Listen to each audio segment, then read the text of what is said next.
Yes, kids, it's been one of those weeks.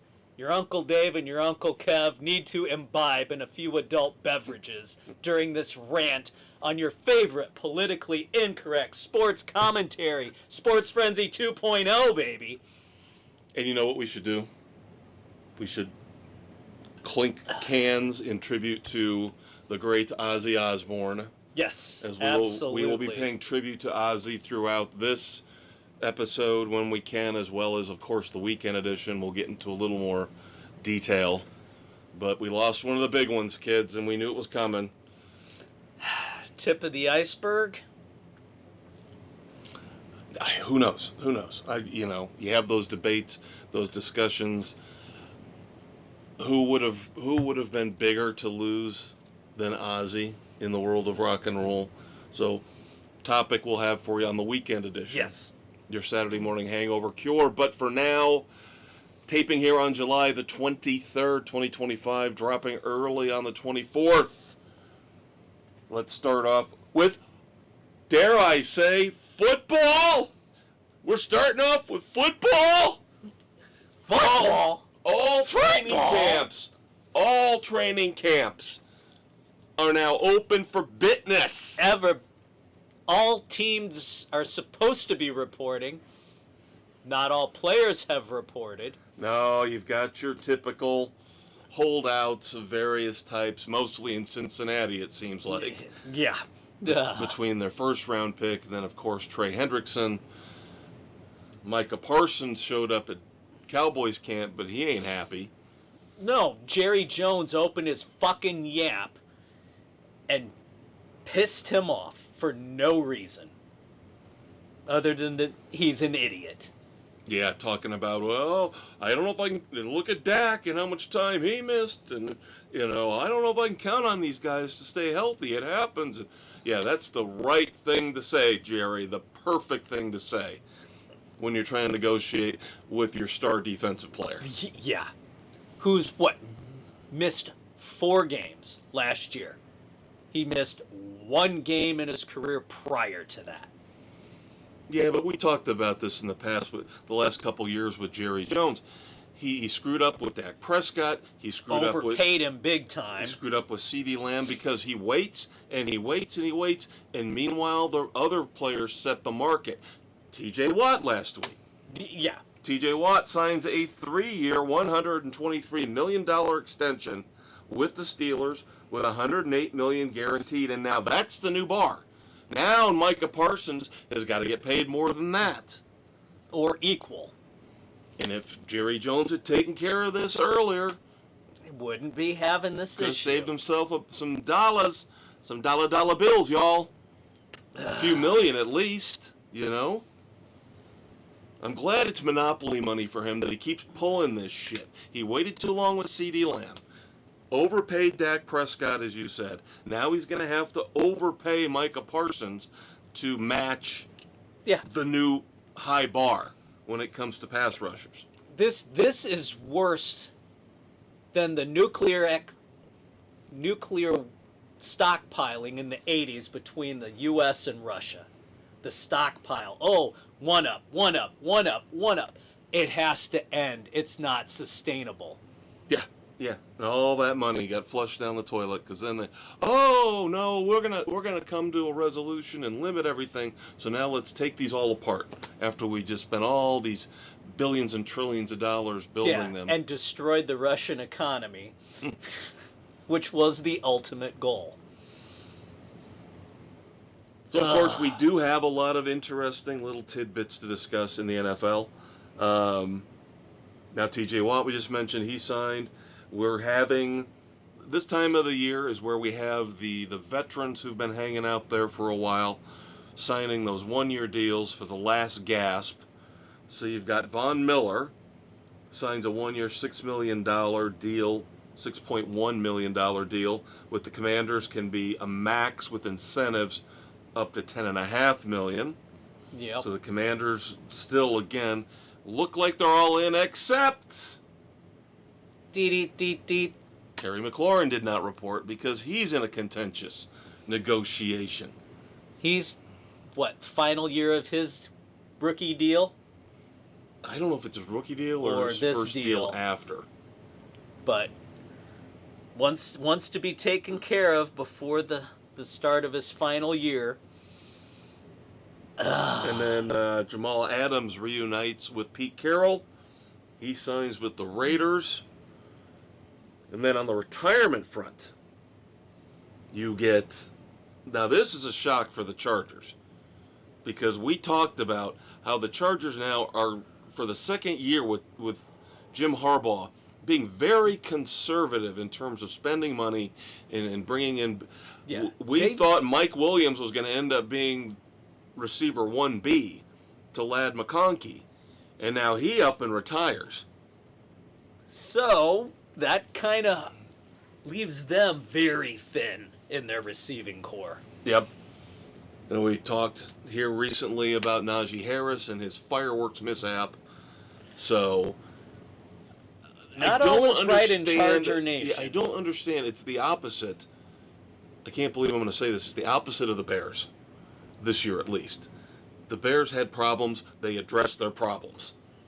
They needed a new head coach. They got a new head coach. Now, the Chargers did that as well, but then they didn't do the rest of it. Yeah, they ignored the team needs. Yeah. And now they are really in dire straits. And I'm telling you, and you're going to end up putting more and more pressure on Justin Herbert, because now you're starting to hear he's got to start doing something. He's got to get a playoff win. Meanwhile, but there's the Broncos around him. The Broncos keep moving full force in the right direction. The Chiefs are still the standard bearer in the AFC West. So, I'm sorry, I could see the Chargers finishing third in that division. They could finish fourth if they're not careful. Yeah, if the Raiders, everything fell right for the Raiders, maybe. If the Chargers really had a rough season, injuries hit them at the wrong time, at the wrong positions. So Mike Williams retires. And then, for some reason, we had to deal with Phillip Rivers announcing his retirement. I'm going to retire a Charger. Didn't you already? Yeah, I think we'd kind of forgotten all about you, Phillip. I guess he never officially filed papers. Yeah, that seems to be going around. A lot of these guys aren't officially filing the paperwork. Then I heard a very extreme viewpoint on this, where somebody suggested, these one-day ceremonial signings. Oh, yeah. Like Phillip Rivers will sign a one-day contract with the Chargers so he can retire with them. This guy said, no, bullshit. No, we're not doing this crap. Yeah, if you want him to retire, or he wants to retire with your team, and you want to let him, 1-year veteran minimum deal against the cap. I'm like, wow, okay. Damn. Yeah. None of this ceremonial crap? Nope. If you're going to do this crap, 1-year veteran minimum deal against the cap. Damn, that's harsh. Yeah. Whew. Yeah. And you kids thought we were mean and nasty. Damn. Then, the Honey Badger. Tyrann Mathieu has retired. That decimates the Saints. That destroys that Saints backfield. Yeah, they are in a world of hurt. Yeah, that secondary is trash right now. That, of course, is leading to early conspiracy speculation about Tankathon, and then getting Arch Manning to come to the franchise where his grandfather played. Why not give it a shot? Now, interesting segue here. The other retirement I have, also with the Saints, although more like Phillip Rivers and that somebody who hasn't really played in a year or two, would be Jimmy Graham, the tight end. Yep. And I am also nominating him as one of my Clint Eastwood badasses of the week. Why, you might ask, Kev? Yes, why? He's retiring from a football team. What's the big deal? Well, he's obviously been busy doing other things. And one of those things is that he was part of a 4-person team that in a record 10 days rode 518 nautical miles to complete the Arctic Challenge. Damn. Yeah. So these four Holy people. crap. Yeah, it was him. Now he had some pretty impressive help. He had a Navy SEAL, and then he had this husband and wife team who I think are extremely accomplished, possibly Olympic level people. Rowers. Yeah. But yeah, reading up on it, very impressive. And they actually made him, Jimmy Graham, the navigator, which is very impressive. That's important. Yeah. That's good Lord. But yeah, it took him 10 days to do this. I believe the previous record was 15. Wow. And again, 518 nautical miles.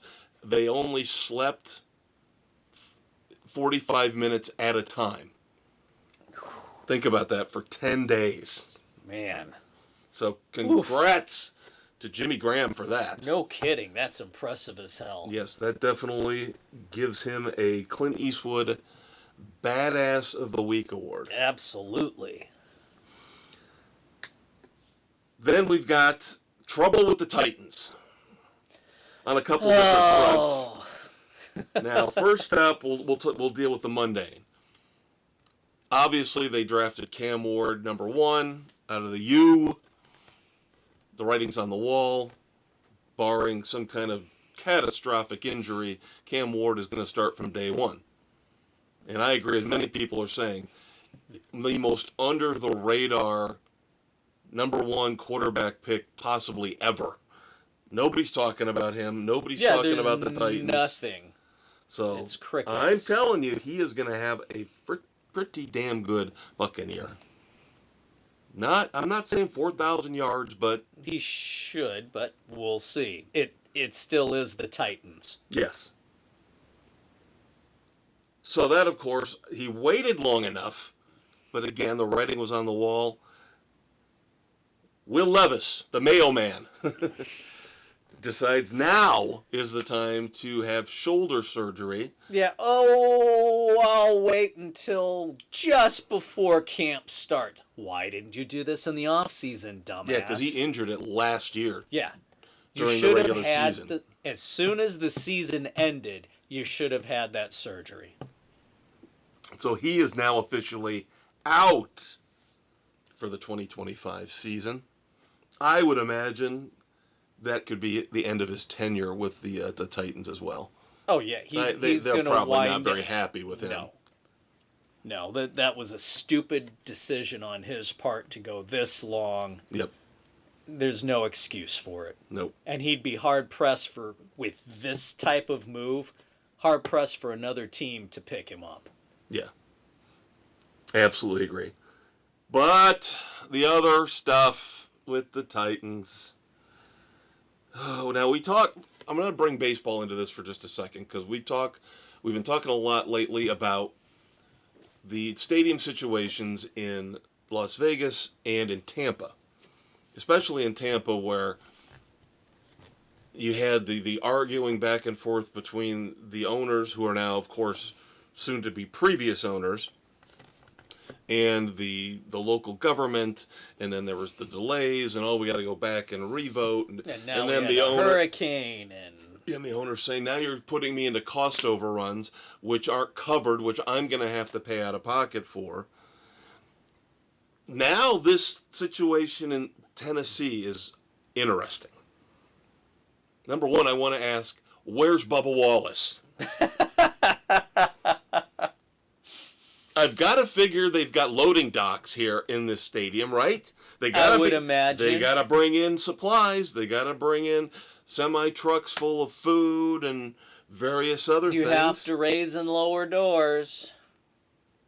Yes, if you kids can't figure it out by now, they say the noose is loose. Yeah, they found a noose at the stadium construction site where the Tennessee Titans are hoping to play in a couple years.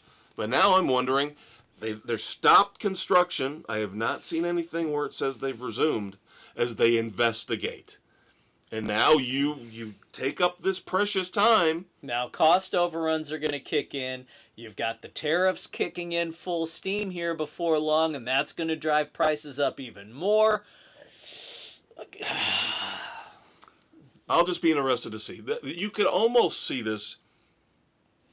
Obviously, I hope it's not a noose. But we've been through this before, hence the Bubba Wallace reference. Yeah. And that turned out to be abject bullshit. So this could be, what I'm thinking, corporate espionage. Somebody, maybe somebody who lost out on the bid. One never knows. For the stadium as a whole, or a significant contract involving the stadium. Maybe a contractor underbid and realized, oh crap, I didn't charge enough. Is that the most crazy thing ever? I don't think so. Not in this wacky world we live in. Speaking of wacky... Now, would that be considered getting Coldplayed or Epsteined? I have a feeling both of those might come up at some point, especially on the weekend edition.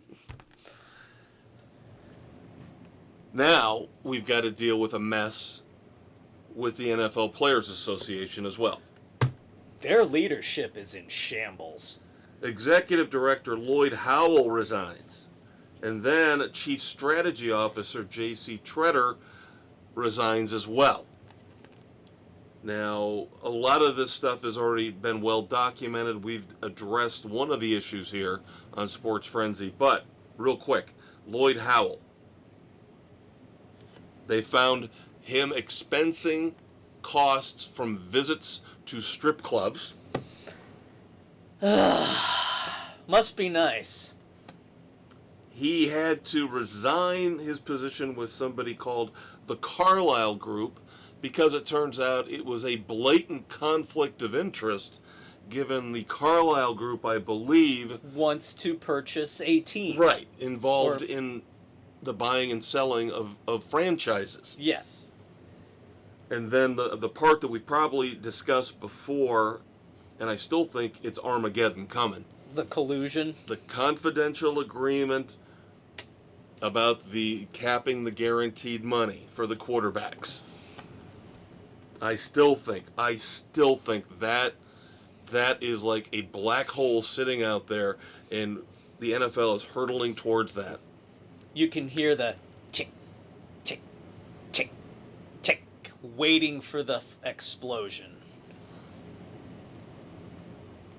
And then finally, I don't want to get into this too much. It's just another example. This happens all the time, and I'm sick to shit of it. Because again, there is no equal justice in this world. Don't tell me there is, because there's not. And I don't want to hear the fringe groups talking about it, because it's not the fringe groups. It's the normal, everyday, middle-class citizens that are getting fucked. That get the harshest penalties when they screw up. But when a superstar athlete or a former athlete or a celebrity, they'll figure out a way between paying the lawyers. It's okay. The judges with their idol worshiping never come down hard on these people. And then, of course, we have the lawsuit settlement, which always happens before anything really harsh and sick comes to light. And I'm sure there's a non-disclosure agreement somewhere in here. But yes, Shannon Sharp, and I still think he and Chad Ochocinco, I don't know how they're making all this money on this podcast. Those two sick, twisted fucks. And the stuff they talk about on that podcast. It's disgusting. So he says, we talked about this recently. We went into some detail on it. Now it's been settled. And the woman, I think, basically, in settling this, was forced to say, now again, I'm sure she got paid, but, well, it was a consensual but contentious relationship. Right. I'm paraphrasing, but that's pretty damn close. The key part of it being consensual to take Shannon Sharp off the hook. Yeah. Uh-huh. And we got a lot more stuff like that coming throughout this episode and the weekend edition. And it's just, yes, my blood will start to boil and I will start to yell. And your Uncle Dave and will... Rasheed Rice really 30 fucking days that he gets to serve whenever. He can do a day here, a day there. Yeah. What kind of bullshit is that? That's a good transition to Frenzy 5-0. Because you're right. That's what had first on the agenda for Frenzy 5-0 this week was that pathetic sentencing, if you want to call it that, for Rashee Rice. Yeah, 30 days in jail. He can serve at any time over his 5 years of probation. Yeah. And then if he gets through the probation, which I'm sure somehow they'll find a way to sweep anything and everything under the rug for 5 years so he doesn't get in trouble again, the case is dismissed completely off his record. Ridiculous. Off his record. That's on completion of the 5 years of probation. Bullshit. That's what I'm talking about. Absolute I'm glad crap. you led us right into that because you're proving my point. This is what I'm talking about. This kind of bullshit. You can't tell me with the damage, That physical he did. and material damage that he did, if any of us had done that, you or I or anybody we know, we would have had our asses thrown in jail. But no, he plays for the Chiefs, so And I'm not it's talking okay. about, when I say our asses thrown in jail, I'm not saying 30 days. No, we're talking Multiple years. Yeah, like you, again, pointed out very well. Happens to be, once again, the Kansas City Chiefs. The darlings of the NFL who are just a fucking train wreck. Yeah, the great leader, Andy Reid. No control over his players or personnel. Hell, he doesn't have control over his own family. We're not going down that road again, but... No. Now, the one good thing about this, there are 2 third-degree felonies involved, and he did plead guilty. Rashee Rice did. Yeah. Let's see what Roger Goodell does. Let's see if he has the balls. To actually suspend him? Because I have always said, I'm not a big fan of these leagues disciplining players without everything in the legal system playing out. Now, this is done. This is completed and resolved. There should be no 4-game suspension. There should be no dragging of feet here, Roger. It's all done now. Sit your ass down with your disciplinary people and figure it out. It needs to be resolved and resolved soon because it's not pending anymore. It has been resolved. It is over. It is done. Make the decision. And you know they're going to let this play out. As long as they let's see how the Chiefs season starts out first. No. Bullshit. And it'll make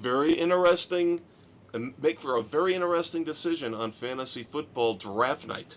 That it will. Coming off an injury, possible suspension. Then,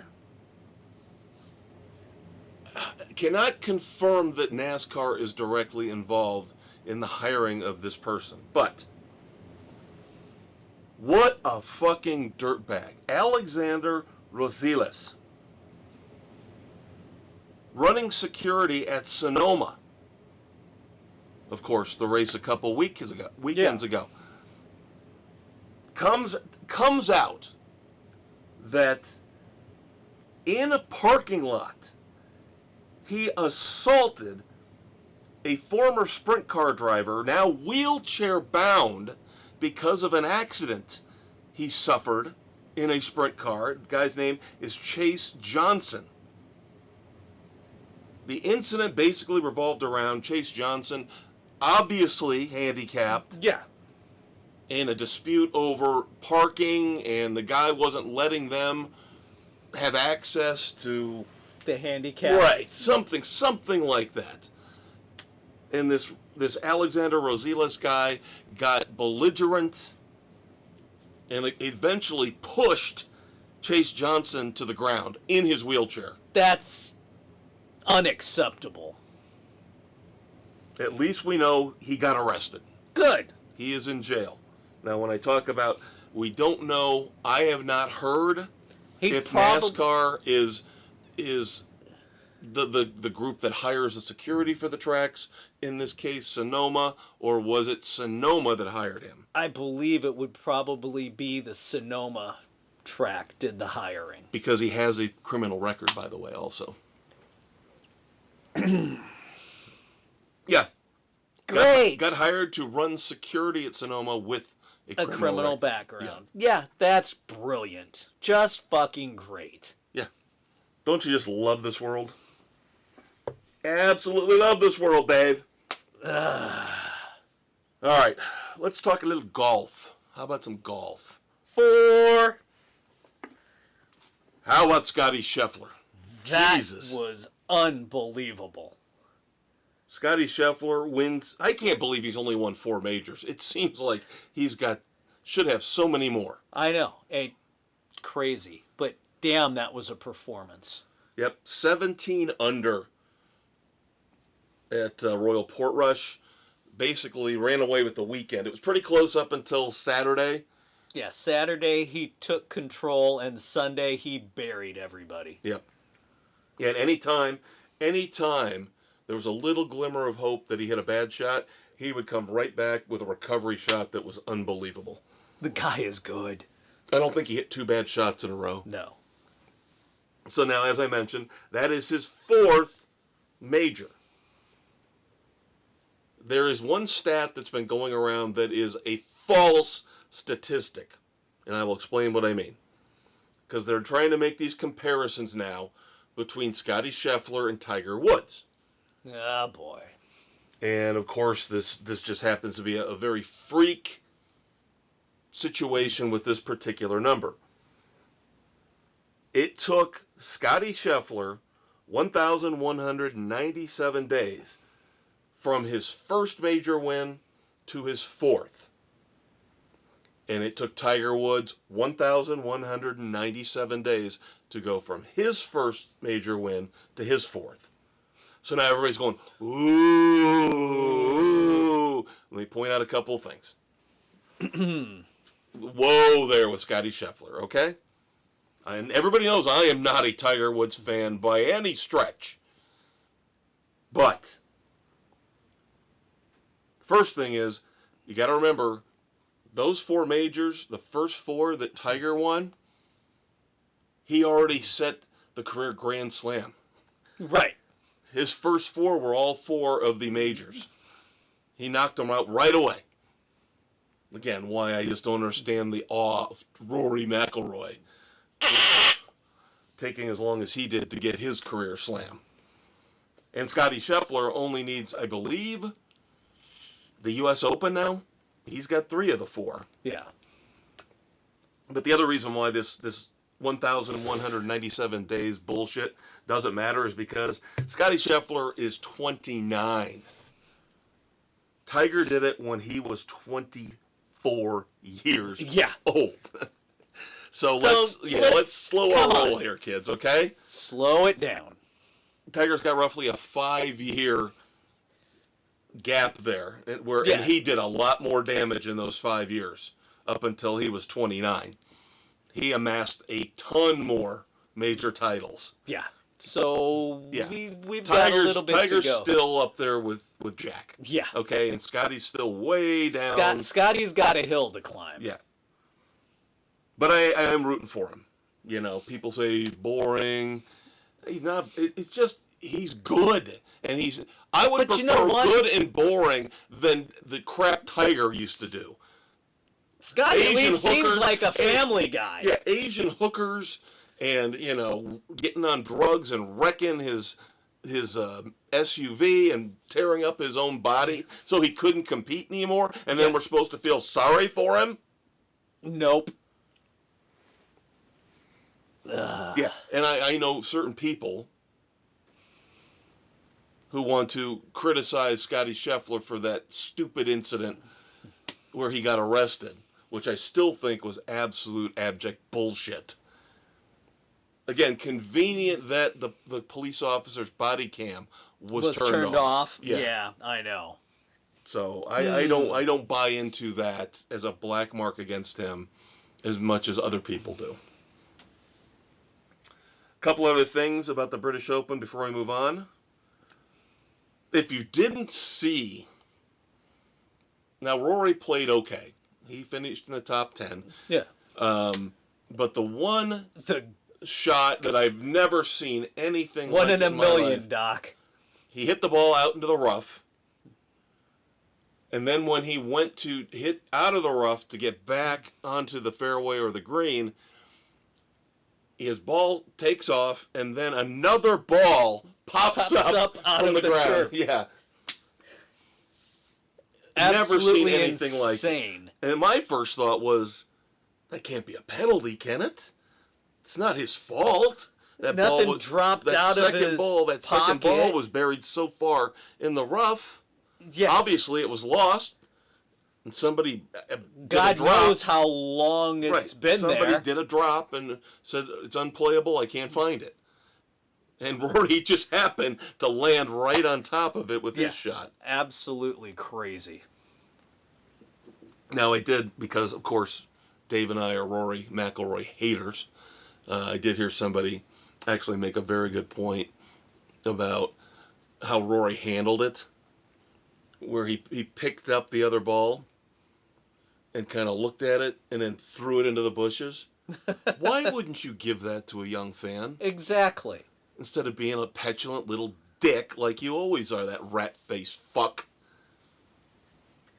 That would have been the nice thing to do. No, he just took it and tossed it back into the Instead of the rough again. tossing it to a young fan. Yeah. That would have been the classy move. Yeah. I might have gained a little bit of respect for him in that regard. He doesn't, But he doesn't know how to doesn't be a deserve decent human anything. being. He doesn't. And then finally, what could have been? What could have been for one Bryson DeChambeau? Unbelievable round at the British Open for him. +7 first day. 7 over par. Looked like he was done. He was cooked. I believe at one point he was tied for 144th. He can't. No way he's making the cut. No way. Charges back Friday. Shoots 6 under to just make the cut. just got in. And then obliterated the course over the weekend. If it wasn't for Scottie Scheffler, DeChambeau went from +7 and tied for 144th to a top 10 finish. He shot 16 under Friday, Saturday, Sunday. And if he could have just been... Yeah, and Scheffler won with 17 under over 4 rounds. Yeah. If he could have somehow played decent golf, not great golf, decent golf on Thursday. He could have been in it. Mm-hmm. But I give him credit. It's ridiculous. He could have given up and said... Yeah, he could have just said, screw it. But no. He said, all right, this course is mine. Yeah, he came back brilliantly over the final 3 days. All right. A couple other fun things, and then we move on to some baseball. I do have one other Clint Eastwood badass of the week in the world of tennis. 45-year-old Venus Williams becomes the second oldest woman to win a tour-level singles match at the DC Open. That was a hell of a performance that she gave. Yeah, I believe she also played doubles and won that match as well. Yeah, good for her. But yeah, Martina Navratilova won an opening round at Wimbledon at 47. So, but still, very, very impressive. Yeah, Venus had a hell of a layoff, too. Yeah, I don't think she played competitively for well over a year. Yeah, so kudos to her. Yes, very, very cool. We talked recently about the implosion of most of the sports shows, the talking heads at FS1 and Fox Sports. Now it seems like some rumblings and rumors that I heard after that are coming true. ESPN didn't want them, So Barstool Sports is now teaming up with Fox Sports. So Barstool will get their own show, daily sports show on FS1. I believe they were canceled on ESPN after one day. Yeah. Because ESPN didn't do their research and didn't realize what they were getting into.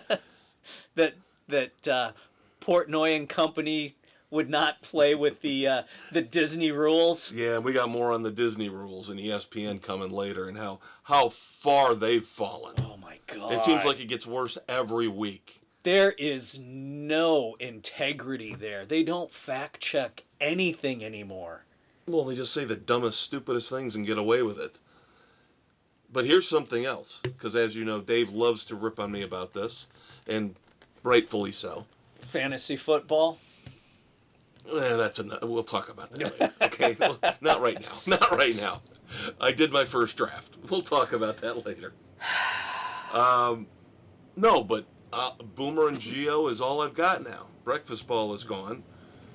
And of course now CBS Sports Network's been preempting Boomer and Geo for all this bizarre crap. Not even anything important, you know. I think bowling this morning. Oh, come on. So it was cut from 4 hours to an hour and a half. But I was like, oh, I want to watch something, you know. So I decided to check out Pat McAfee. Now, when Pat McAfee first launched on ESPN, they didn't edit him. And he drops F-bombs a lot. Him and his crew drop F-bombs. Now I check back in after a while. I'm not watching them. They're on delay. So you get the beeps. You don't get any beeps. Oh, you just get silence. Yeah, you see him talking and nothing. No silence. It's all silence. Yeah. So, of course, ESPN straddling the line. The Barstool they couldn't handle. Now they're gonna censor McAfee as much as they can, so they don't offend the delicate sensibilities of the snowflakes that watch their dumbass channels. You know what? McAfee's the best thing they've got going for them. Mm-hmm.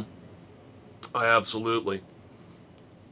Then, I don't believe we're going to talk about this, and this is borderline dumbass of the week, but I couldn't pull the trigger on it.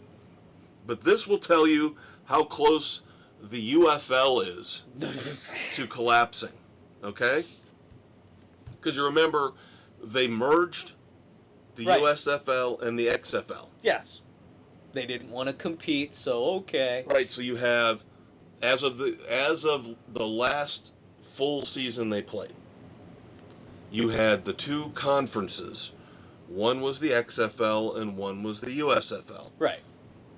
And 4 teams in each, I believe. The Rock and his group owns the XFL, and then I believe Fox Sports was the prime investor in the USFL side. Well, I can't believe this. Now, the USFL conference, the 4 teams that are in there are Birmingham, the Stallions, who we love. Right. Love Birmingham. Michigan, I believe the Panthers. Yeah. The Memphis Showboats. And the Houston, I believe, Gamblers. Yeah. I'm thinking I've got those names right. Well, guess what? You might as well erase them from your memory. The USFL for next season is going to relocate all 4 of their teams. Oh, for the love of God. On their side, the Fox Sports side. So now all 4 of those teams are going bye-bye. The 4 sites for the new teams are going to be Boise, Columbus, Ohio, somewhere in Kentucky. They haven't decided where yet. I think they're looking at either Louisville or Lexington. And somewhere in Florida, but it looks like probably Orlando. So why are you having one way the fuck out on the West Coast and everybody else still on the East Coast? How does that make any damn sense? Well, Boise's not that far out on the West Coast. Idaho's... It's west. I'll give you that. It's not like it's San Francisco or L.A. but still. Utah is not all the way west. Boise, Idaho. No. Boise State. I'm sorry. Yeah, they're in Idaho. All right, I'm gonna. They're between Montana I guess you're right. and I guess Washington. you're right. I don't know what I was thinking. I was thinking Salt Lake for some reason. Yeah, no, Boise. Yeah, you're right. I went to school and did really well in geography. I'm glad you didn't say geometry. Jesus. Why did I? Yeah, for some reason I was locked in. And I wrote it down and double checked it. So you're right. Yeah, it's Utah. Not Utah, it's Idaho. Yeah. Why the fuck are they doing that? I for some reason I don't know why, but I guess because all these other sports leagues have been talking about expanding And going to Salt Utah. Lake. Yeah. So I guess I just had it locked in. But yeah, Boise. Jesus, God. And then Orlando might get a... I used to have an old Orlando Rage shirt. I think I gave it to Goodwill because obviously it doesn't fit me anymore, not even close. But yeah, I had an old Orlando Rage XFL shirt. Jeez. I wonder if they're going to bring back the Rage. Yeah, but if it's the USFL side, although it shouldn't matter, should it? Yeah, you're right. Or would the XFL have the rights to that Yeah, would the XFL say, no, you can't do that? If they go to Tampa, could they do the Tampa Bay Bandits? Was that XFL or USFL? I don't remember. But anyway, how crazy is it? Yes, quickly overlooking my terrible geography, that they're going to relocate all 4 teams on that side. Already. Yeah. That's dumb. And again, Birmingham gets screwed. Yeah. A hotbed for football. I still think the Birmingham, those poor fans down there, never get the credit they deserve. Nope. Go figure. All right. Let's move on to, before baseball, do have a couple quick things in college football. And by the way, I did want to bring this up. Beyond the headlines, I want to scream at the top of my lungs, we fucking told you so. Because now the media is turning on college football. I heard a non-stop last night for hours while I was reading, and I had sports radio on in the background. Yeah. 2 different hosts as it went from one to the other. Both of them, I don't know if this was an edict that the Infinity Sports Network put out there, talking about, oh boy, college football's in big trouble. I don't think they're gonna be as popular in 5 years because this paying the players stuff isn't gonna work. We've been saying that for how long now? Yeah, and they're trying to hedge. Well, we want the players to get something. They get an education. That's what the second guy said. The first guy was trying to hedge and haw and say, well, we want them to get something, but the fact that, Brock Purdy last year didn't make as much as the Tennessee quarterback, the Vols kid, was making, what, $3 million? Yeah, something stupid like and that. And Purdy was making under $1 million? He's like, that's not right. That's not the way it should work. And then the second guy jumped in and said, this isn't right. They're getting room and board. They're getting education. I've been fucking screaming at the top of my lungs about that for years. I've been saying, you fuckers have diminished the value of a college education with these athletes. And now there's one guy actually went so far as to say, in 5 years,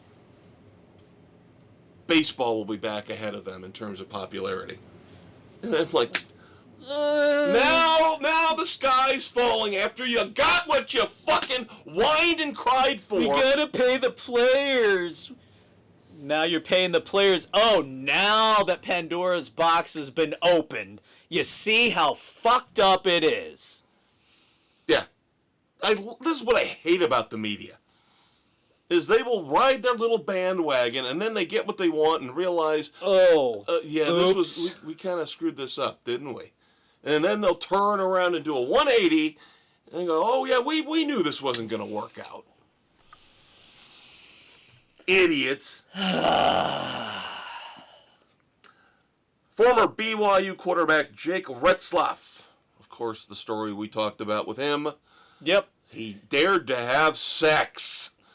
But of course, it was the school. School rule. Yep, the honor code at BYU. Now, luckily, there was litigation pending, a lawsuit, and that went away pretty quick. So thank God for that at least. But now Retzlaff is going to Tulane. Yep, walking on. Because they've already got 3 other transfers there. Now, don't worry, next year it'll change. Because two or all 3 of them will transfer to somewhere else. And then I found this very interesting. The Big 12 turned down $200 million from Memphis.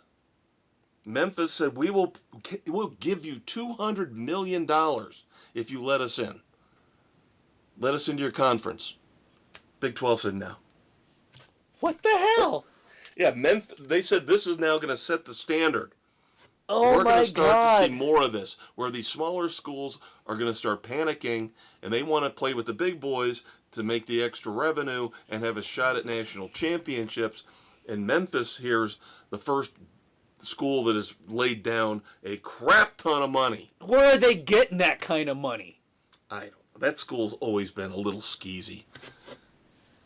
Wasn't that where John Calipari was? Yeah. And then Penny Hardaway. They're They play fast and loose with the rules at Memphis.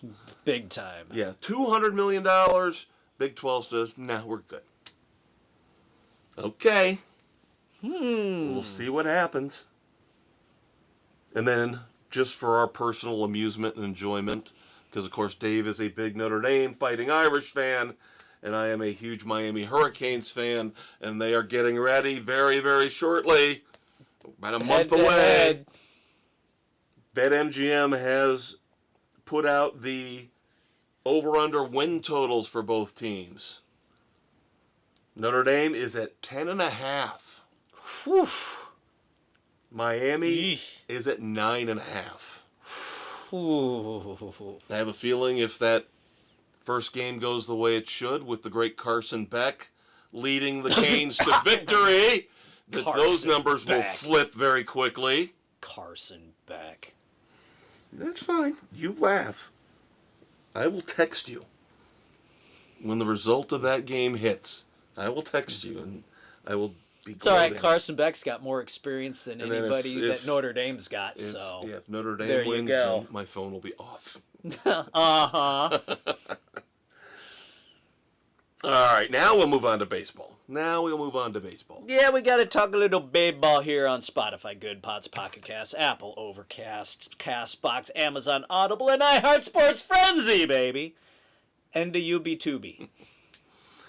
Don't forget to check out the weekend edition as well. This weekend, this Saturday morning, your Saturday morning. An homage to the great Ozzy Osbourne. Yeah, Dave and I have a little bit of a round table, even though you can't really have a round table with just 2 guys. Plus our table's square here. So, there you go. But we will discuss, of course, the influence of Ozzy Osbourne. We'll talk about the brand new album from Styx, Circling from Above. We will review Season 2 of Poker Face. And we will review The Amateur, starring Rami Malek, which was in theaters about, 3 months ago, I think? Yep. Now on Hulu. But now baseball. Now I could have brought this up during football, but it kind of splits both of them. Yeah. Our president, God, who loves America, who loves to distract. This is his pattern. If you haven't figured this out by now. Yeah, all he does is throws crap against the wall to see what sticks. Yeah. And if half of it sticks, he's done his job, in his eyes. Now, this is a very touchy subject, but I guarantee there are a lot of people, including myself, at least for one of these 2 teams, where I side with him. He's pressuring in Major League Baseball, Cleveland, and in football, Washington, D.C., to bring back their the old Indians names. and the Redskins. Now, Redskins can't come back. No, and his hyperbole that the Native American people want it back. No, they don't. No, I have heard. I'm not saying definitively yes or no, but I've heard both sides. Some Native Americans say it's a tribute and an honor. For the Redskins? Yes. Mm. I didn't say all of them. It could be a minority of them, but still, I don't think it's unequivocally 100% an insult. Now, I don't see anything wrong with the Indians coming back. You've still got the Braves. You still have the Chiefs. Yep. I don't see as much of a problem with the Indians as I do with the Redskins. Let's put it that way. And plus, both teams completely botched it when it came to coming up with new names. I will never, ever be able to get used to saying the Cleveland Guardians and the Washington Commanders. Never. Never, never, never. The only thing We'll get there eventually. The only thing that's good about the Commanders is that at least it's not the Washington football team. Which sounded like a fucking soccer team. This will never go anywhere, kids. We all know this, but it's just fun to talk about. Our teams. Oh my fucking God, our teams. Oh, and I'm complaining, and my team has the second best record in Major League Baseball right now as we tape in the evening on July the 23rd. Yeah, but you're lucky. The Brewers' 11-game win streak came to an end after they spent one day in first place. Yeah, but guess what happened today? It flipped again. Oh, this is what we're gonna get, kids. Yeah, the Cubs got shellacked again at Wrigley by the Royals. They lost 2 out of 3 to the Royals, and then the ones they lost, they looked awful. Yeah, it wasn't And the pretty. Brewers won, destroyed Seattle. So now the Brewers are back in first place by 1 game in the NL Central over the Cubs. The Milwaukee fucking Brewers are 61-41 and have the best record in Major League Baseball. After Detroit has fallen on hard times. Detroit is 1-9 in their last 10 after getting swept today by the Pittsburgh Pirates. Fuck the Pirates, who got swept by the White Sox after the All-Star break. I took the damn Pirates in that 3-game run. Yeah. We're getting into crazy, wacky season now, and we're a little over a week away from the trade deadline. I am surprised it's been this quiet. I am surprised. It's got to start ramping up here very quickly. Very minor little things that aren't worth mentioning. Nothing worth reporting. No. But yeah, Detroit, 1-9 in their last 10. They still have a very comfortable lead in their division. Yeah. But now we're talking about home field for the playoffs. That's going to get a little sketchy. And now you've brought the Blue Jays and the Astros back into play. Yeah, they had And by the way, Detroit had a nice, comfortable lead until this skid. Yeah, they still have a decent, comfortable lead over Cleveland. The Guardians. I just meant for right. home field. For home throughout. field, you're right. They pissed that away. You're right.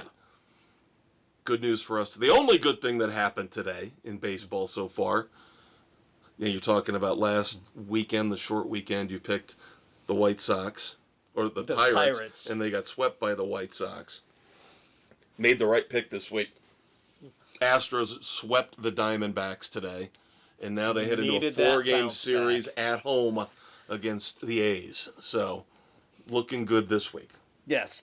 And before we get too much further removed from the Mariners, I have to call out my Clint Eastwood badass of the week. That would be Mariners pitcher George Kirby. In his first 100 starts, he only has walked 77. The new record low for the first 100 starts. Obliterated it by 10 walks. So, kudos to him for having command of his pitches. Yeah, Seattle's an interesting team because, of course, you got Cal Raleigh. And I'm still pissed off, even as of some stuff I was reading this morning. They're still saying, he's never going to win the AL MVP because it's going to be Aaron Judge. Why? Because they're all the geeks. Why? The geek stats, WAR, and all that crap point to Judge. Bullshit. Even if Raleigh has more home runs and more RBIs, Bullshit. they're going to pull numbers out of their ass to show how important Aaron Judge is. Bullshit. Yeah, I think Raleigh is having the season. I think it's absolute bullshit. Fuck the Yankees. And last time I checked on the other side, they've locked in Shohei Ohtani again. And the Dodgers aren't playing like the world beaters they should be. No, they've lost 11 of their last 14. And they've been swept twice by the Brewers in that span. Correct.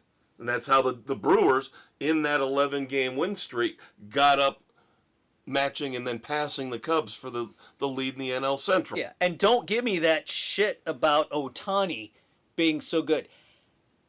He is down on average homers. He is not as good at the plate now that he's worried about pitching every 5 days. So don't give me that bullshit. Yeah, and the pitching stuff right now isn't even a factor, So, but yeah, I am biased.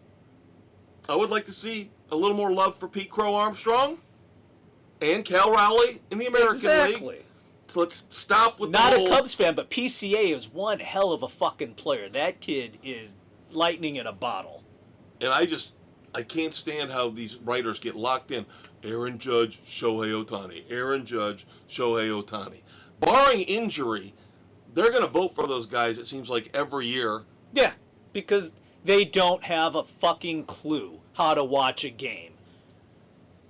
Oh, we got to have somebody from one of the two big teams. Dirt.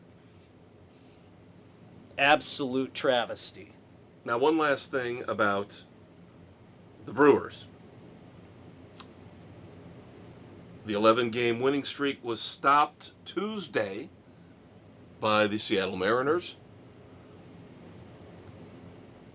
There is a little known, outside of Milwaukee, a little known tradition that's been around for decades upon decades upon decades. There is a local burger chain that none of us have heard of outside of the people of Milwaukee that has always promised. I don't know how I'm sure there's some kind of history to it. I don't know where they come up with the number, but if the Brewers ever win 12 games in a row, they give out free hamburgers to everybody in the city. Good Lord. And with the win streak stopped at 11. They are breathing a sigh of relief. The Mariners Their insurance company. Mariners are public enemy number one right now in Milwaukee. This burger joint's insurance company is going, whoo!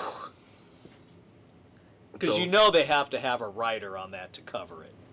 Little fun fact there. Just a little fun fact there. But hey, it is now after the All-Star break, and we are continuing with our chase for 300. Like last time, we are still sitting at 7. Of course, Aaron Judge is still holding on at 346, and Kirk is at 304. Now, I went a little further. You also have 3 guys sitting at 295, within striking distance. Right, sure, yeah. And then you've got 11 guys who are hitting between 290 and 295. So, they could potentially get up there, or they could fall even further. I still think, and as you mentioned, it's 7 for the last couple weeks. Yeah. I think this is where this you're is sitting pathetic. at. It's pathetic. 7? I swear, don't quote me on it. We're going to have to go back into baseball history. Well, last year, I could have swore we at least were at somewhere between 10 and 13 up until the last month of the season. And we're already at 7? More. We had double digits. Yeah, I thought for sure we did. So. You don't want to hear about the Rockies, Dave. I know. They're not going to set the mark. They won again today. I believe they took 2 out of 3 from the Cardinals. They did. They are now sitting at 26-76. A plucky little group right now. Win percentage of .255, which puts them on pace, wait for it, 41-121. And if that number, that group of numbers sounds familiar, it's because that is the record set last year for futility by the White Sox. We need the Rockies to get on a monster losing streak once again. Or sell everybody off in the next week. They have 1 or 2 players that might Ryan get picked McMahon's up. going to go. I know they're going to get rid of Ryan McMahon, and that guy's been a long-suffering fixture there. He needs to get out of there. He needs a chance to play for a winning organization. Yep. Now, did you mention the White Sox 36-66? Yep. So it's 24 back. At 23.5 because Detroit lost today. That's right, 23.5. So, and then they're bending tonight's outcome. And then, finally, in baseball, before we move on, we've still got NASCAR, we've still got basketball, and of course, moments of silence and a few dumbasses. Not many. I restrained myself this week. But this could be another Clint Eastwood badass of the week here. And this was a gentleman who just pitched yesterday against my Cubbies. Used to pitch for the Cubbies, as well as with 13 other teams, including Kansas City. Rich Hill. Yep. Tied now with Edwin Jackson for most teams pitched for. Yep, again, 14 teams. Rich Hill is 45 years old. Yep, I believe half of those teams for Hill have come within the last couple seasons. Boy, I don't know about that. I think I heard something about that stat. But he was not half bad yesterday. The only problem he really had was he was facing Matthew Boyd. Boyd and Imanaga are the 2 pitchers the Cubs can depend upon. Yeah. So I don't know if Rich Hill had much of a chance, but give him credit. 5 innings pitched, 3 runs, 1 earned run. But he did take the loss. Yeah, unfortunate for him, but he still has something left. Real quick before we move on, we gave you a little bit of UFL news. So some stuff that we don't normally talk about. So let's talk about boxing and UFC for a moment, shall we? Sure. Just because this past weekend, it was like the worlds collided, and we had actually 3 different fights of significance. And again, we don't normally talk about boxing in UFC, but in UFC, I would say the most recognizable name ever in UFC lost his final UFC fight, and that would be Dustin Poirier. Then we had 46-year-old Manny Pacquiao in boxing. Many feel he was robbed of a title, and you love it when it goes to the judges. Yeah, no you don't. A majority draw robbed Pacquiao of victory. Majority draw, of course, goes to the champion, retains. Yep. And then, yet another guy who could have been a Clint Eastwood badass this week, Oleksandr Usyk, won the belt he needed over the weekend to become the undisputed world heavyweight champion. So he's got all the belts. He's got them all, baby. Unified. The thing that makes him a badass, he becomes the first man ever. Not 1, not 2, but 3 times he has been the undisputed world champion. Twice as a heavyweight, once as a cruiserweight. Wow. Good for him. And then this sets up what could potentially be a very interesting fight. I'll never pay for it. But 2026, we could see Oleksandr Usyk against Tyson Fury. Could be interesting. Yeah, that would be one I'll at least maybe follow online. Something like that, you know? But now we move on to our regular scheduled programming, so that means it's time to talk NASCAR.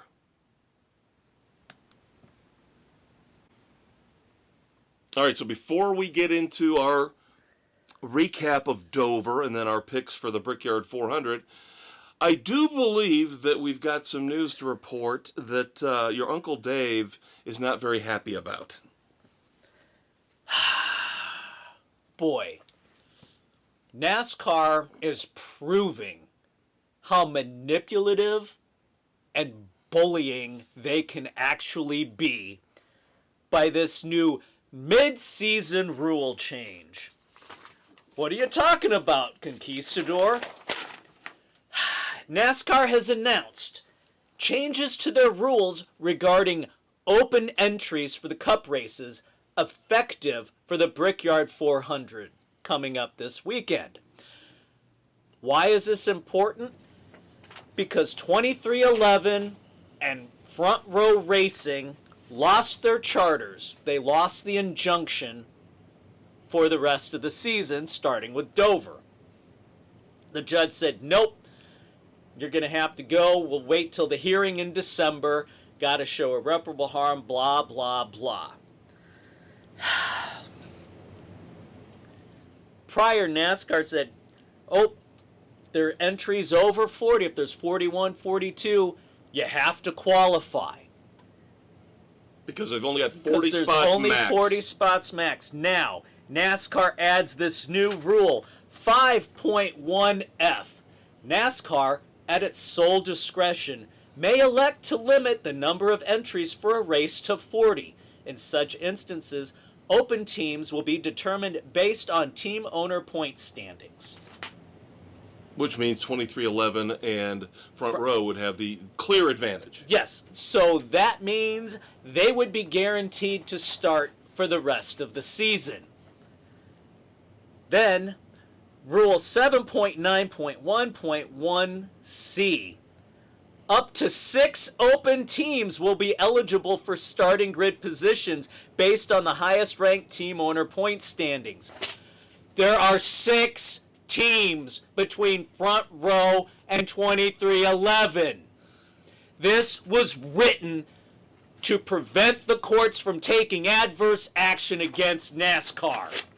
Yeah, because what they're trying to do... bullshit! And by the way, yeah, I can do math, so yeah. 3 plus 3 equals 6. I might not be able to do much in the terms of geography, but... Oh my god, this is such a blatant bullshit move.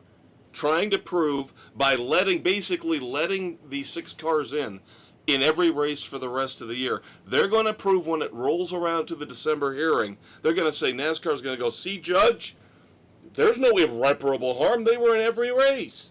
Yeah, but the problem is open teams, they only get a percentage of what everybody else would earn out of the purse. Yeah, so there is irreparable harm being done. Yeah, the charter teams get an extra stipend or extra cut. But there's an issue with these teams wanting to disclose their finances. Nobody wants to open the books. So I don't know how 2311 and Front Row, I think that would be the viable, again, we're not lawyers, we only play them on podcast, but the viable strategy would be, in December, open up their books from Dover on, and then show them everything before Dover. Yep. And say, look how much we made look before at the Dover. Disparity. And now look how much we made after Dover, Your Honor. But again, are they going to be able to have access to those financials to compare and contrast? That's my concern. Interesting comments from Hamlin before the Dover race. Because this is the first race where they weren't guaranteed starting. And he goes, we'll control what we can from race to race with our 2 teams. I'm going to focus on what I have to do right now. But come December, look out. Yeah, he said basically all will be revealed. Yeah. So... Yeah, for those of you out there, I know you guys probably know this. I'm not trying to insult your intelligence, but keep in mind, Denny Hamlin is part owner of 23XI, but then he also runs for Joe Gibbs. So that's why he's saying, I got to take care of on track what I got to do for Gibbs, and then I'll worry about race by race 23XI. Yep. Oh my God. And then, by the way, he did take care of business. He took care of at Dover. Denny Hamlin won, and Yep. I got to give him credit. Dude, I have got to give him credit, especially this year. He might not ever win an overall championship, but when the chips are down and he's got all sorts of distractions and personal shit going on in his life, is when he's the best. That is when he is the best. He's got a killer instinct. He does. Unlike fucking Chase Elliott. What kind of effort was that? Right when I'm starting to praise him, and I'm starting to say, looks like Chase Elliott might finally care about racing again. Now, I'm going to tell you the part that bothered me. Other people are zeroing in on his crew chief and bringing him in for those late tires and only giving him 2 instead of 4. I didn't have a problem with that because the tires mattered. The tires were getting tore up fairly quickly. And I don't understand. Everybody's going, well, he's the only one on pit road. Yeah, but he takes that extra time to put on 4. He's going to fall further back in the order. That it doesn't, just because he was the only one in. There weren't that many fucking laps to go. So everybody's focusing on that. And I get it. I do. I get it. What I'm going to focus on? The lack of being able to pass at Dover. That's where I was going nuts. Shit-ass race. That was horrible. Well, that's where I was getting mad at Chase. I'm watching the race, and he's dominating that. He won the first stage.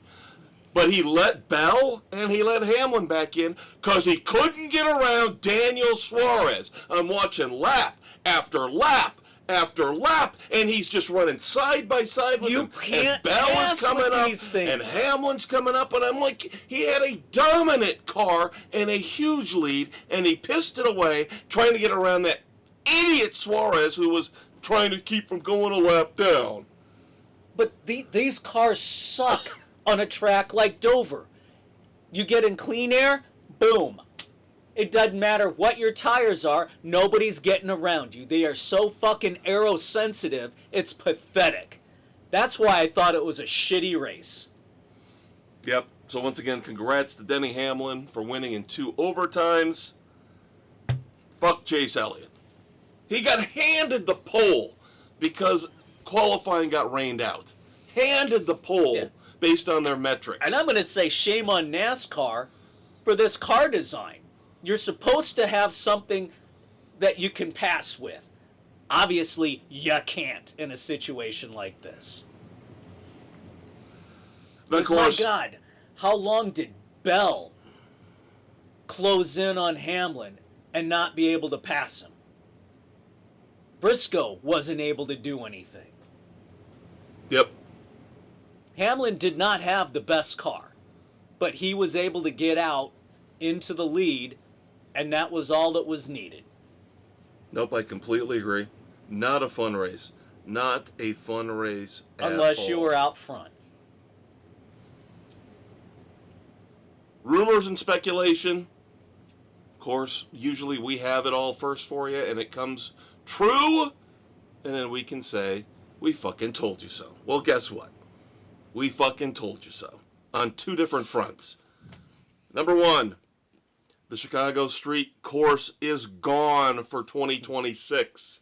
Supposedly negotiations will continue to bring it back for 2027, but not on 4th of July weekend. Right, so taking its place on the schedule, not on 4th of July, but this will take place on Father's Day weekend. The San Diego Street Course is now a done deal. It is locked in for 2026. This will be pretty cool. It is confirmed. It will take place at the Coronado Naval Air Station on the North Island. So they're going to run this on a naval base. Nice. I want to see him race San Francisco. Yeah. I want the hills, damn it. Yeah, of course you do. If we're doing this, let's do it right. Come on. You want elevation changes? We got elevation changes. You just have to dodge the syringes. Well, I'll tell you the one race I knew Chicago was probably going to come off the board, and I know we're just starting to form up the schedule for 2026. And a lot of people are saying Denny Hamlin. I heard an interview with him where he's hoping that if they're going to keep this stupid in-season challenge. Oh, my God, it's bullshit. Yeah, he said, you better change the schedule. And you can't have a super speedway the first round to knock out all the good drivers. Yeah, no shit. I personally would be fine if they got rid of it completely. I think it's been a disaster. There's no reason for it. Stupid experiment. Nobody cares. Although, Denny made a good point. Yeah, he said, here's the and he was being a little facetious, I think, too, when he said, nobody would be talking about Ty Dillon the past month if it wasn't for this. And he's right. He's absolutely right. And of course, he was backing his teammate, saying, "I think Indianapolis plays more into Ty Gibbs' strengths, team and car than it's going to for Ty Dillon." Yeah, I think that's pretty obvious. Yeah. So, the one thing I was hoping that somehow they would say, "We're still working on Chicago. We're still considering going back to Chicagoland Speedway."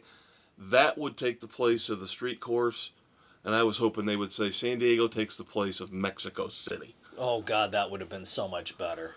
I'm still hoping they stay away I hope that's a one and done. I really do. Because I'm sorry. You fucked over Road America quickly. Yeah, Road America's a damn good track. I'd rather see him go back to Road America than, oh no, it's got to be international. How about you go up to Elkhart Lake? Yeah, there's been talk about that. There's been talk about going to Canada. But next year, the one big change we already know about, San Diego at the Coronado Naval Air Station, North Island. I looked at the map on Google Maps, zoomed in on it just to see the setup. Where it would be. Yeah. There's a Taco Bell. That's about all I saw. Good Lord, man. Well, remember the one time we went to the concert off of Lakeshore Drive? On Waverly Island? Yeah. And there was one place to eat? Yeah. Same setup, it looks like here. Good Lord. Yeah, one dinky little taco stand. Very good. Food was very good. It's only a summer location. Yeah, and I think we got lucky that we got in early enough where Yeah. Otherwise, it was getting packed because that was the only place to eat. Other than inside the venue, which the options weren't that great. Plenty of options, though, at Indianapolis Motor Speedway. As race 22 of the 2025 NASCAR Cup season. We're back for the second year in a row on the oval, the Brickyard 400 in Indy. This Sunday, July the 27th. Racing at Indy the way it was meant to be. Yes, and we've got all our 8 panelist picks in. Half of our panel taking last year's winner. It's kind of hard not to. Well, he already proved this is the only race last year. Was the only race they've run on the oval at Indy since they've started the next-gen car. And Kyle Larson won it. And plus, he's got plenty of experience running Indy cars now down there. That's right. He knows it a little bit better than everybody else right now. So, you and I, along with Sam and Nick, taking Mr. Larson. Bill, I mean, I've heard this isn't a terrible pick, but I just don't trust the guy. Yep, Bill going with Bubba Wallace. Jen, Mrs. C going with Ryan Blaney. Doug, Christopher Bell. And then Aaron, Denny Hamlin. Decent picks. Bubba, I question. Blaney's just snake bit this year. Oh, yeah. But he's in. I mean, he's just got to get through to the playoffs. Yeah. But he's not going to have a lot of points to play with in terms of he's going to be way back in the seeding. Yeah. Especially if we get another climb. Especially if we get another one or two fluke winners that could end up knocking him further back.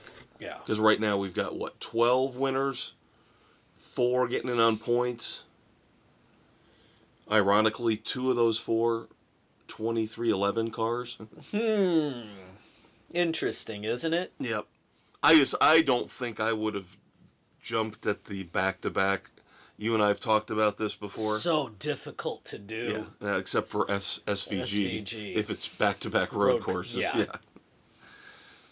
All right, so there you go, kids. There are your picks for the Brickyard 400. Now we move on to basketball. Just a couple things. We've got more stupid money. But in this case, it's not the massive, huge $200, $300 million deals. Chris Paul will play his 21st and what everybody is saying, his final season as he returns to the LA Clippers. 1 year, $3.6 million deal. I heard somebody say, very funny, that Clippers lineup right now is looking really good if it was 2015. Yeah. This is like the retirement home team. Yeah. A name we haven't heard of in a while. He's been flying under the radar the last couple years. Was part of the Big Three in Boston before they had to reshuffle and retool, and it got him a championship. So, again, Brad Stevens knows what he's doing. Marcus Smart gets a buyout from the Wizards, which will allow him to sign with the Lakers. Yeah, I don't like hearing that. I do not like hearing that at all. That's not good. Now, this one, I am not going to delve into the numbers. I'm still not sure my math on this is correct. It's a lot more complicated than 3 + 3 = 6. But Damian Lillard is going back to the Portland Trail Blazers on a 3-year deal worth $42 million. He does have an opt-out in 2027, so that would be after the second year in the deal. But now remember, kids. He's dealing with a torn Achilles. Yeah, so he's not playing this year, so he's going to get paid to not play. And by also, 2 teams. Yes, also remember he's getting paid by the Bucks. They bought out his contract. Yes, so he's double dipping to sit on his ass to recover. Now, see, this is where the math doesn't work for me, because I could have swore when we reported the Bucks buyout that they were going to stretch it out over 5 years. Somebody else now says, no, they're not going to. And effectively, Damian Lillard will get paid $70 million next year to not play. Good God. Between the 2 teams.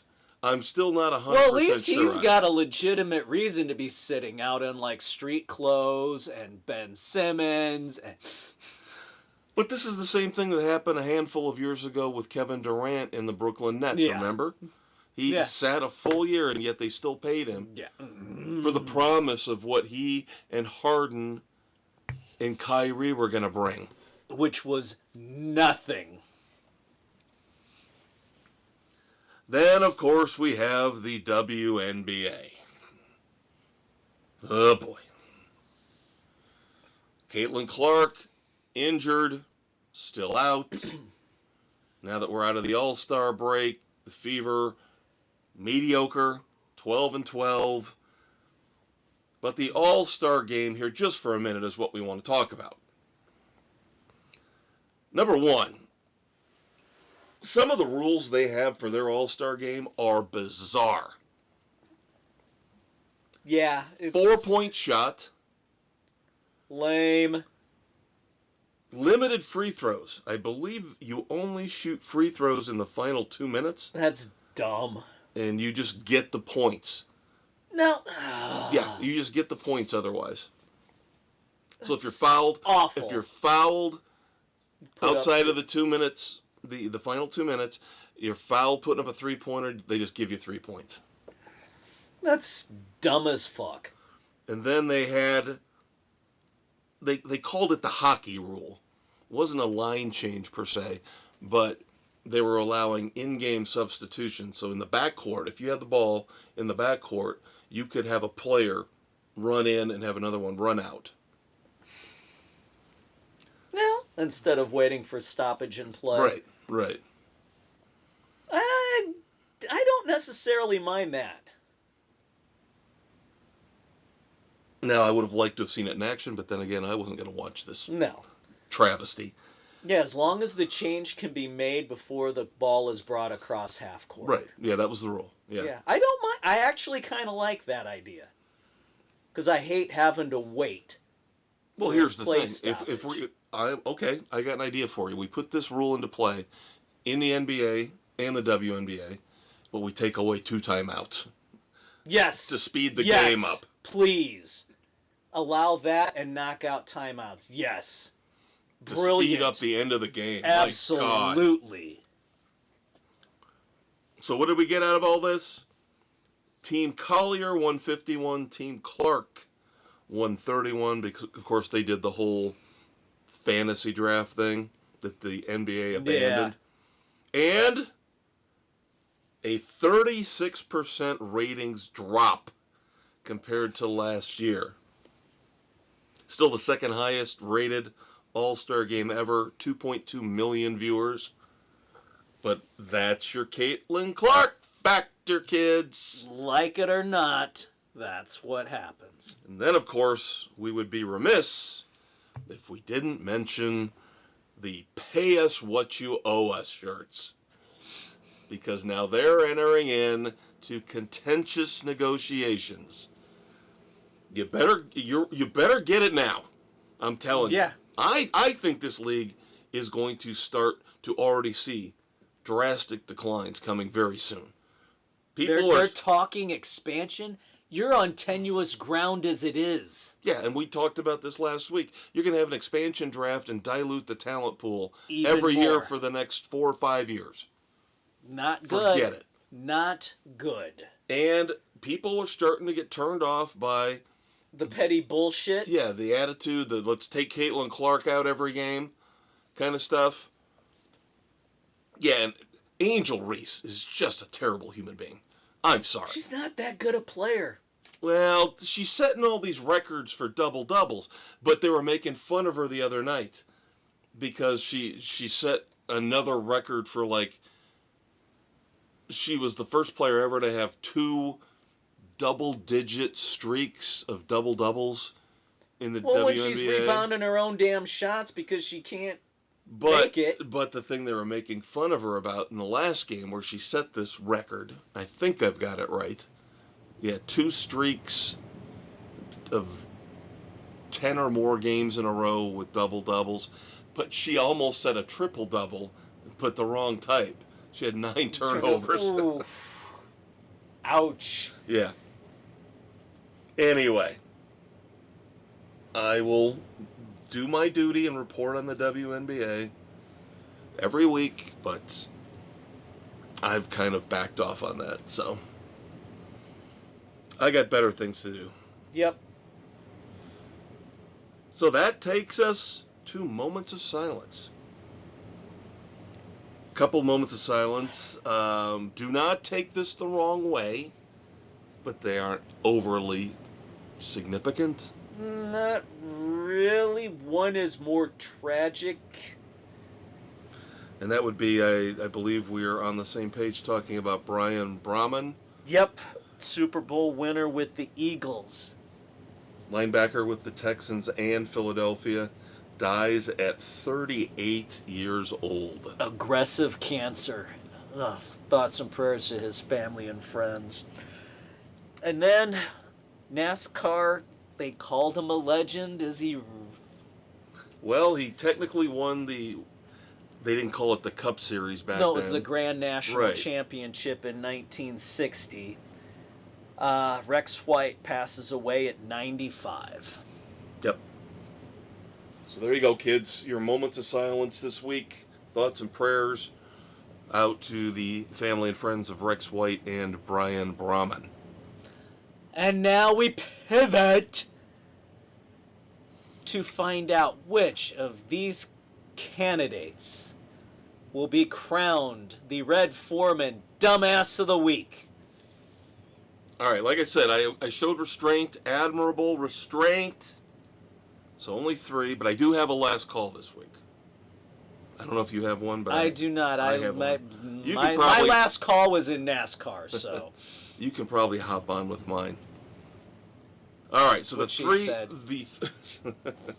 I'm not into threesomes, Dave. I'm not into threesomes. Unless it's 2 chicks. Ding, ding, ding, ding, ding. All right.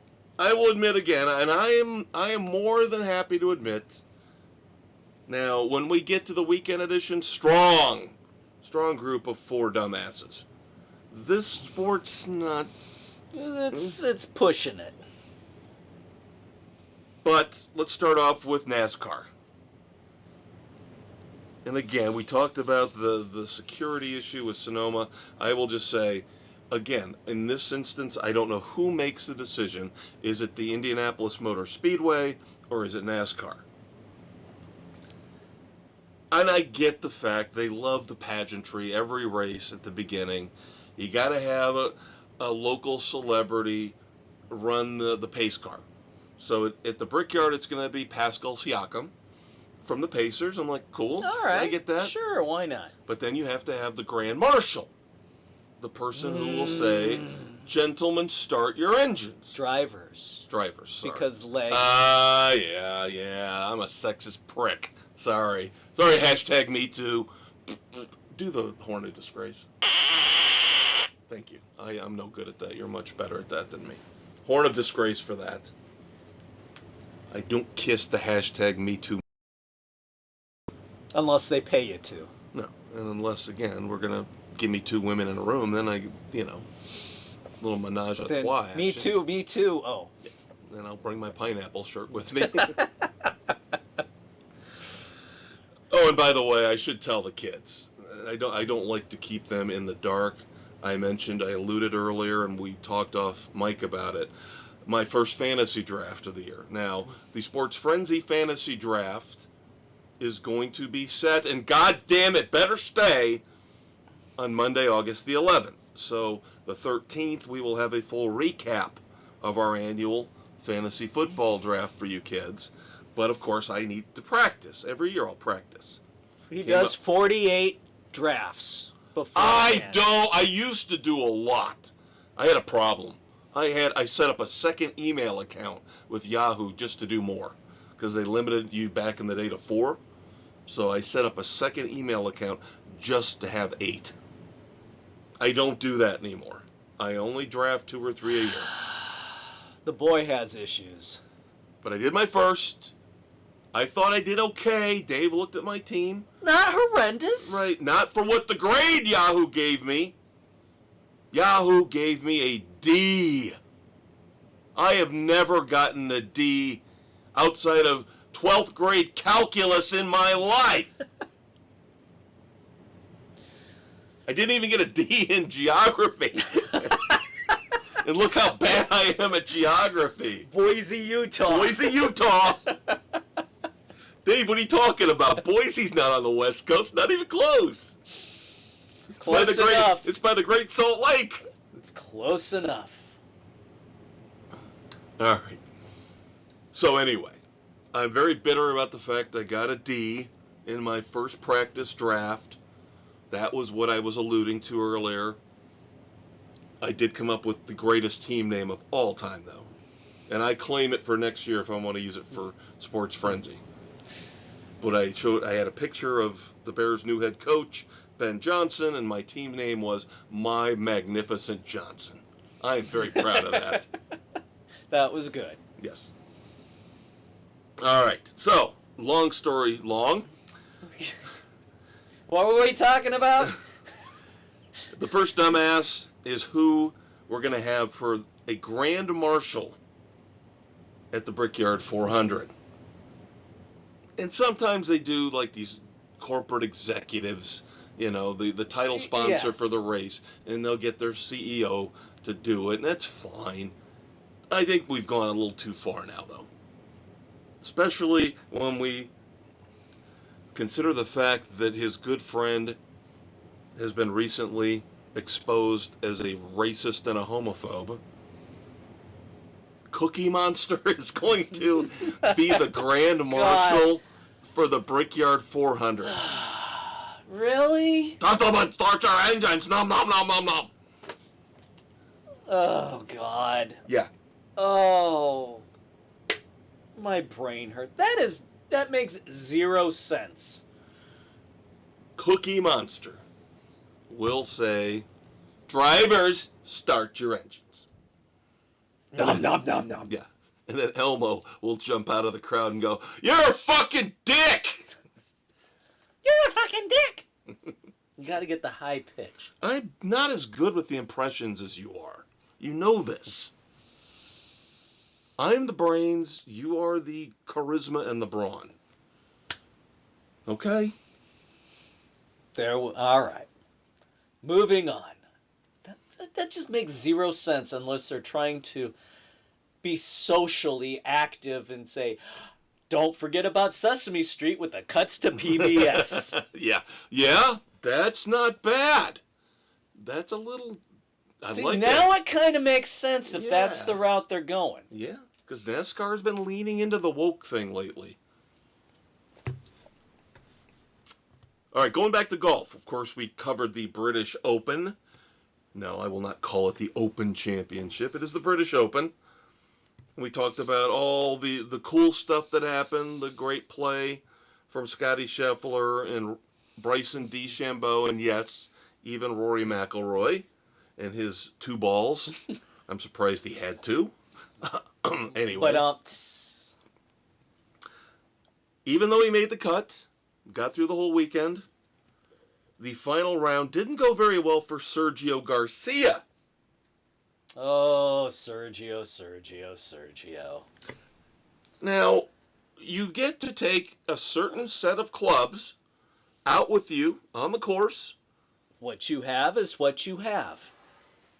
Except if you throw a hissy fit on the second hole and snap your driver to the point where now you're going to have to play the final 16 holes without one of the most important clubs in your bag. Yep. If it would have broken on a tee shot, he would have been able to replace it. But he broke it deliberately in a fit of rage. Oh well, just gonna have to use your 3-wood off the tee. Yep. And he didn't have a bad final round, so he did survive and didn't embarrass himself. But not any more than he did with his hissy fit. So Sergio is dumbass nominee number 2, and finally ESPN. I found this out, I believe it was Monday morning. Okay? Now, initially I was going to make fun of the headline. We all go to ESPN. That's the easiest site to go to in terms of getting your sports headlines. Even though we hate them, they're woke, they hire a bunch of pinhead idiots, all because of their DEI. Their website is nicely laid out. So they usually have... It's easy to get. And when you go to their homepage, they on the right-hand side, upper right-hand side, they have about 7 or 8 headlines. Yeah. Is what your first thing you're looking for. And then, of course, at the top is the scroll of scores. Right. Those are the things you look at. So my attention, obviously, I go to ESPN in the morning. My attention is drawn to the headlines. And I'm scrolling through the headlines, and okay. I get down to the final headline. And 2 things jump out at me. Number 1, there is a heart emoji. And I'm like, what the fuck is this? Who got married? Well, here's the thing. So I'm going to tie in the heart emoji and then the actual headline and then rip it all apart. So, there's a heart emoji on... Oh, I know where this is going. Well, but maybe you do and maybe you don't. Part of it you know. So, there's the heart emoji, and I'm like, what the... Is this the responsible journalism we're doing now, where we have to have emojis in our headlines? But this one in particular, of course, Paige Beckers calls Aziz Fudd her girlfriend. Who fucking cares? Why is that a goddamn headline? So that right off the bat, I'm like, the headline itself, I'm going, really? Now we're acting like we're People Magazine with our headlines, ESPN? But then I did a little more... Save it for TMZ. Then I did a little more digging. Not about the Beckers Fudd thing. By the way, is Azizi Fudd related to Elmer Fudd? That's what I was going to ask. I think it's Elmer's great-granddaughter. But the other thing I found out, to make matters worse, is that this is now a normal thing with the emoji headline. Oh, come on! Every day, the last headline in that grouping, it has an emoji. That is so stupid! And then they will give you the headline. No! Yes. No! Oh, God, no! Yep. Because I looked yesterday, there was one. I looked today, there's a different one. This is now their thing. They have an emoji headline. One a day. So does that mean, as we name ESPN the dumbass, that in the YouTube we can put a picture of Simple Jack from Tropic Thunder in front of ESPN as the dumbass of the week? I'm telling you. That is so fucking stupid! Every step they take, every move they make. They are dumbasses. So there's your three nominees, Dave. Cookie Monster is the Grand Marshal of the Brickyard 400.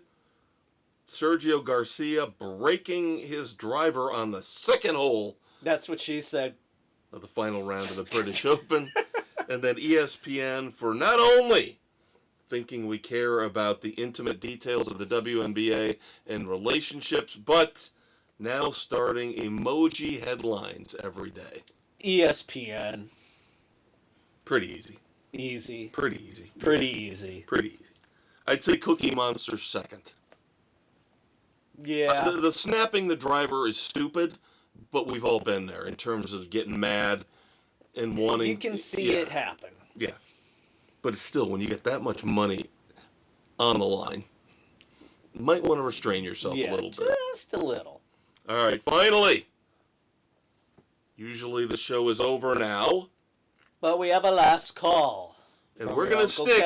We're going to stick with ESPN. But I'm going to try to do a positive here. Because ESPN made a grave, grave mistake. They actually let Shane Gillis host the ESPYs. And if you guys have not watched his opening monologue, that is the most glorious 8 minutes you're going to see ever on ESPN. As he ripped everybody apart. He did not take any prisoners.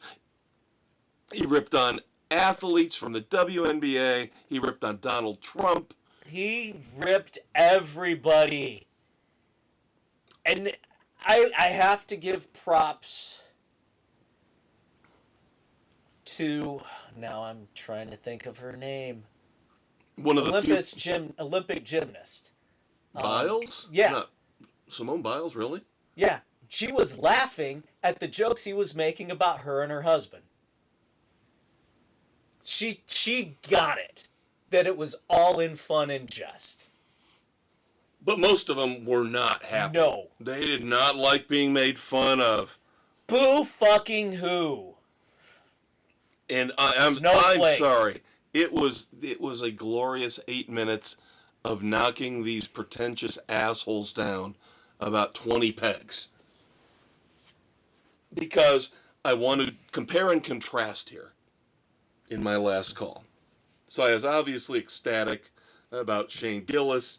The guys are right. I watched his monologue 2 or 3 times, couldn't stop laughing.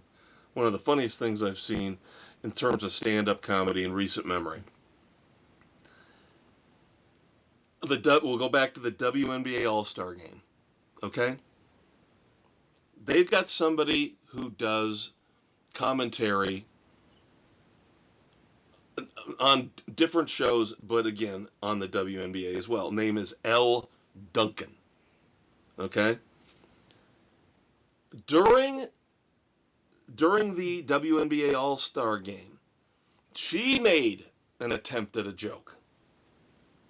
And on the surface, you might laugh. You might, that's pretty funny. But you have to think about the fact that, number one, she got away with, and I will tell you the joke in a minute, she got away with the joke when nobody else would ever got away with it. They would have been fired immediately, especially a white male. And she has a history of doing very controversial stuff like this, and ESPN will not call her out and will not discipline her because she's a black woman. Now, the joke she said, I think this was at halftime of the WNBA All-Star Game. Paraphrasing, but very close. This game reminds me of a girls' trip to Cancun because there's no D. Damn.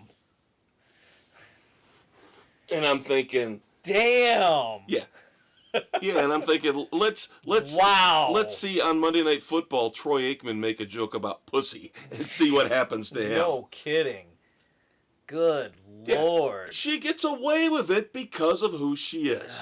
And because ESPN will not stand up, discipline their people. That's just wrong. Said this on the, and how many kids were watching this? No kidding. God. Right? Trying to promote this for the kids? The young women out there? Know your audience. So compare and contrast, kids. Thank God for Shane Gillis for actually bringing down ESPN a little bit in terms of humbling them and letting them know you all ain't nothing special. Exactly. And then shame on them for supporting and encouraging a dipfuck like Elle Duncan. And yes, we will continue to tear ESPN apart until they figure it out, which I don't think will ever happen. Yeah, they've got no clue. Nope. So that's going to do it for the sports edition of Sports Frenzy 2.0. That's your Uncle Dave. That's your Uncle Kev. We hope you enjoyed it. We'll do it again in 7 days, but don't forget the weekend edition on Saturday morning. Dropping Saturday morning, July the 26th. I've already told you the magnificent stuff that we're going to be talking about. Always fun to jump into pop culture. We'll give you movie reviews, TV and streaming reviews, music reviews. We kind of shift things around a little bit from how we discuss sports, except we're still rude, crude, and obnoxious and curse a lot. Yep, so nothing changes there. It's still politically incorrect. You're still going to get some dumbasses, and yes, you're going to get a last call from me on the weekend edition. And we have way too many moments of silence. Yes, and of course, as we mentioned at the top of this show, the big one, we'll talk a little more about the influence of Ozzy Osbourne. But until Saturday morning, kids, we hope you have a great end to your week. Get to the weekend safe. We know you're going to go crazy Friday night. That's why we do this Saturday morning. Use the Uber. Saturday morning hangover cure will be there for you. But until then, say goodnight to the kids, Dave. Good night to the kids, Dave.